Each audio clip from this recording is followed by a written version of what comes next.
And so what we want to look at is that connection should happen before correction. Another really awesome figure in the public space about parenting is Dr. Becky Kennedy, and she's the author of Good Inside, and I just love really everything she has to say with parenting. So she's an excellent resource. I highly encourage you checking her out.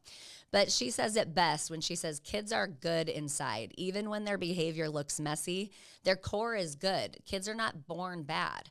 So our job is really to lead with connection and not our attempt to control.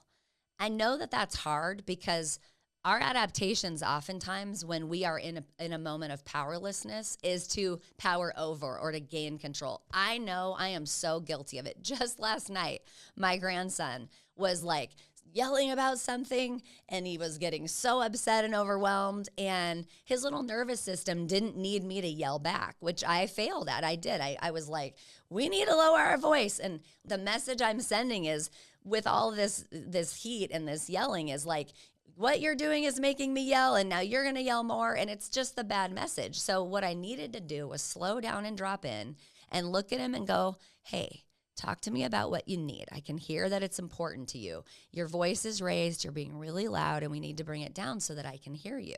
And so we need to ask, what is it that the child needs right now? So when our kids scream something like, I hate you, instead of yelling at them and saying, don't talk to me like that, try to say, I hear you're really mad. I know you're upset right now, and it's okay to feel mad, and it's okay to be hurt, but it's not okay to hurt when you're hurting.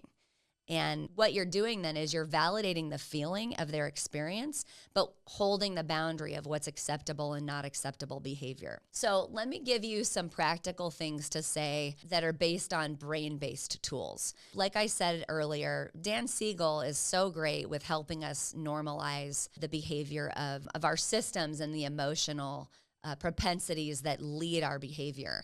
And so one of the little things that Dan Siegel says is you've got to name it to tame it, which I love.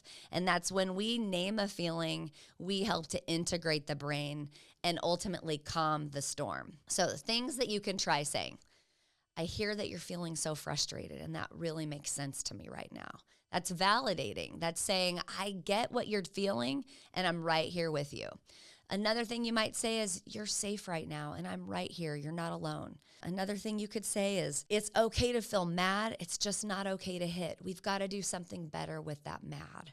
So let's say you've got a preschooler and they're melting down because you cut their sandwich the wrong way, and you know they wanted triangles instead of squares. And so instead of fixing the sandwich and frenetically trying to get them to downregulate because you're upset with their response, and maybe you're even making it about you that you cut it wrong, instead, slow yourself down and say, I get it. You wanted triangles. That's so disappointing when we don't have the sandwich cut the way we want it. And that way, this I get it statement is a validating experience for the child. And that in and of itself really can help to calm the nervous system. And honestly, when their lid is flipped and they're stressed out, that you don't have an audience anyway. You can't reason with that. You can't be logical with someone when their brain is offline because they're overwhelmed and they're triggered. So we need to get their brain online again so that logic can be met.